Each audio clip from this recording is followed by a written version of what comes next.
প্রিয় দর্শক আসসালামু আলাইকুম, সবাইকে স্বাগতম জানিয়ে শুরু করছি আমার আজকের পর্ব।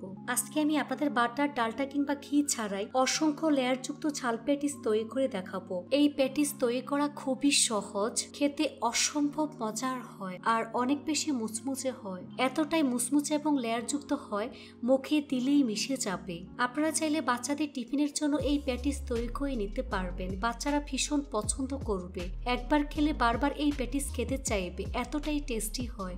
তো চলুন রেসিপিটি দেখে নিচ্ছি।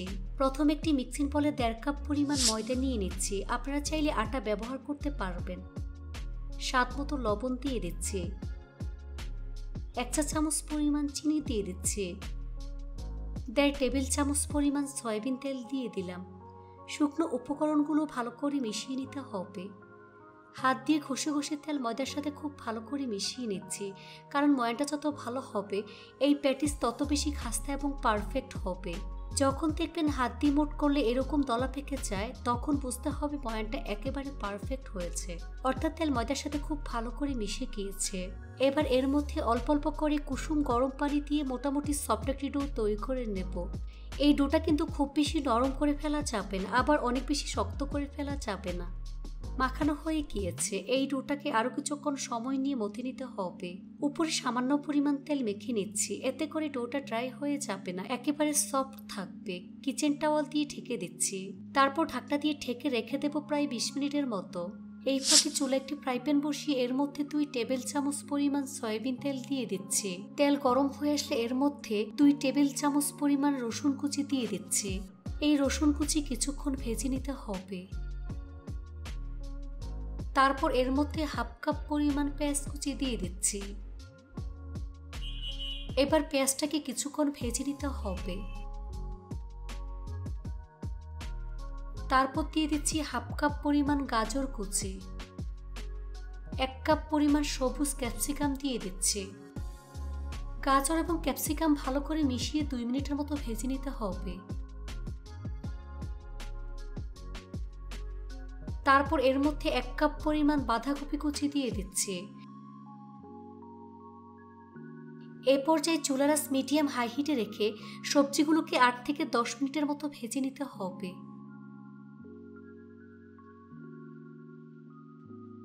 তারপর দিয়ে দিচ্ছি স্বাদ মতো লবণ, সাথে 1 প্যাকেট ম্যাগি ম্যাজিক মশলা দিয়ে দিচ্ছি।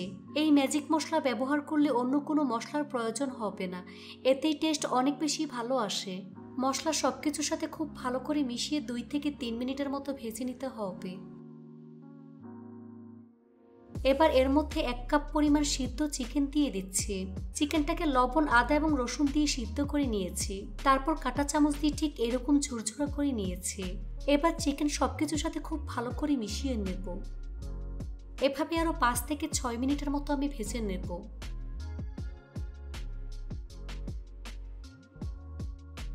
তারপর 2 টেবিল চামচ পরিমাণ ময়দা দিয়ে ভালো করে মিশিয়ে নিচ্ছি।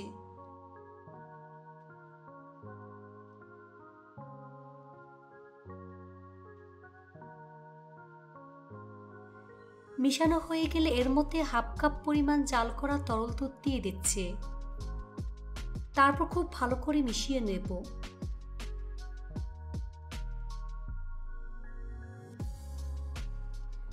তারপর আধা টেবিল চামচ পরিমাণ সয়া সস দিয়ে খুব ভালো করে মিশিয়ে নিচ্ছি। এভাবে আরো 3 থেকে 4 মিনিটের মতো আমি রান্না করে নেব। এই তো চিকেন সবজির পুর রান্না হয়ে গিয়েছে।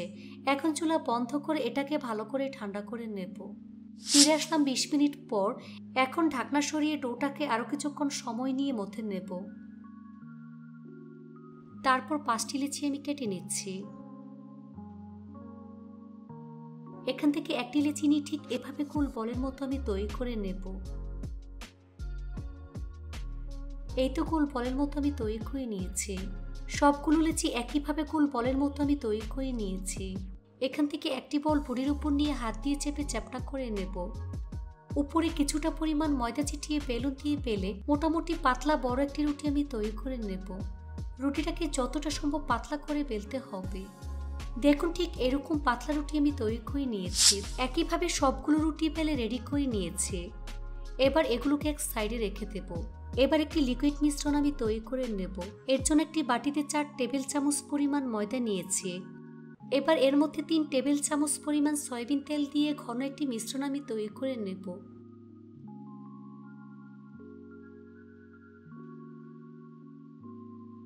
দেখুন এরকম ঘন একটি মিশ্রণ আমি তৈরি করে নিয়েছি, দেখে হয়তো বা বুঝতেই পারছেন। এবার এটাকে এক সাইডে রেখে দেব। এবার একটি রুটি বোর্ডের উপর নিয়ে এর মধ্যে আঠালো মিশ্রণ লাগিয়ে নিচ্ছি। সম্পূর্ণ রুটির উপর ছড়িয়ে দিতে হবে।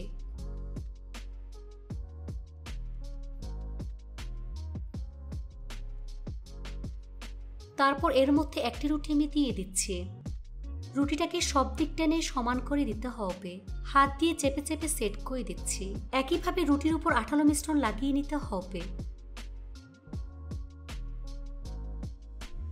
সম্পূর্ণ রুটির উপর আমি ছড়িয়ে নিয়েছি। একইভাবে এর উপর আরেকটি রুটি আমি দিয়ে দিচ্ছি। রুটিটাকে টেনে সব দিক সমান করে দেব।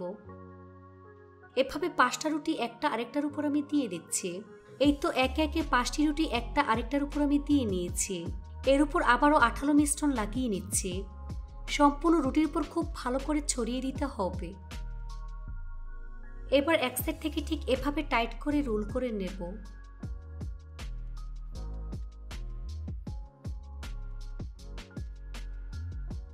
এবার রুটির সামনের অংশে পানি লাগিয়ে নিচ্ছি। তারপর আবারও রোল করে নেব। এবার এই রোলটাকে হাত দিয়ে বেলে সব দিক সমান করে নেব। এর সাইডের বাড়তি অংশ কেটে সমান করে নেব। তারপর সমান 8টি লেচি আমি কেটে নেব।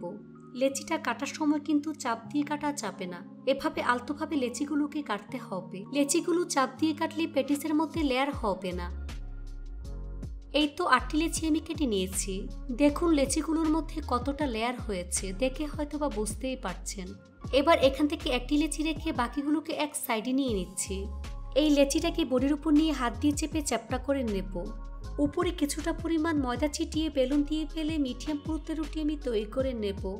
তবে খুব বেশি পাতলা করে ফেলা যাবে না, আবার অনেক বেশি মোটা রাখা যাবে না। দেখুন এরকম ছোট মিডিয়াম পুরুত্বের রুটি আমি তৈরি করে নিয়েছি।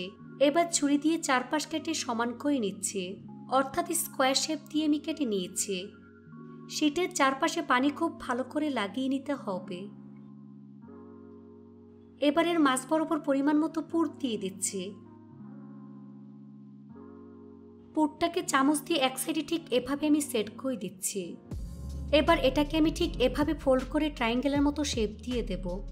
সাইডের অংশটা কিছুটা বাদ দিয়ে হাত দিয়ে চেপে সেট করে দিচ্ছি। এতে করে ভাজার সময় প্যাটিসে অনেকটা লেয়ার হবে।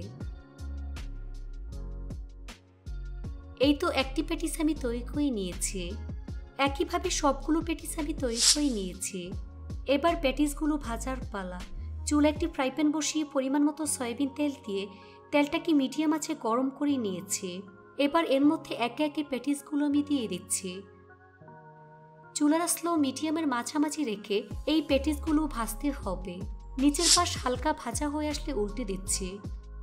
বেশি আছে প্যাটিসগুলো কিন্তু ভাজা যাবে না, তাহলে লেয়ার হবে না। উপরে কালার চলে আসবে, ভেতরটা কাঁচা থেকে যাবে। তাই প্যাটিসগুলোকে একটু সময় নিয়ে ভাজবো। এভাবে কিছুক্ষণ পরপর উল্টে পাল্টে গোল্ডেন ব্রাউন কালার এবং ক্রিস্পি করে ভেজে নিতে হবে। এই তো প্যাটিসগুলো ভাজা হয়ে গিয়েছে। দেখুন কতটা লেয়ার হয়েছে, দেখে হয়তো বা বুঝতেই পারছেন।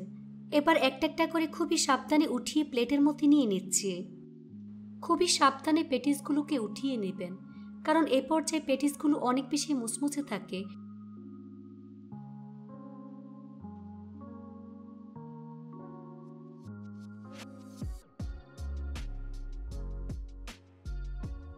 তারপর পরিবেশন করে আপনাদের দেখিয়ে দিচ্ছি। এই তো সবগুলো প্যাটিস আমি ভেজে নিয়েছি। দেখুন দেখতে মাশাআল্লাহ কতটা সুন্দর এবং কতটা লোভনীয় হয়েছে। খেতে কিন্তু অনেক বেশি মজার হয়েছে। এই প্যাটিস এতটাই মুচমুচে যে মুখে দিলেই মিশে যাবে। এই প্যাটিস একবার যাকে তৈরি করে খাওয়াবেন সে বারবার এই প্যাটিস খেতে চাইবে, এতটাই টেস্টি হয়। প্যাটিসের রেসিপিটি ভালো লাগলে অবশ্যই একটি লাইক দিয়ে দিবেন। ফ্রেন্ডস অ্যান্ড ফ্যামিলির সাথে বেশি করে শেয়ার করবেন। আর আমার ফেসবুক পেজটি ফলো দিয়ে রাখবেন। সবাই অনেক বেশি ভালো থাকবেন। আল্লাহ হাফেজ।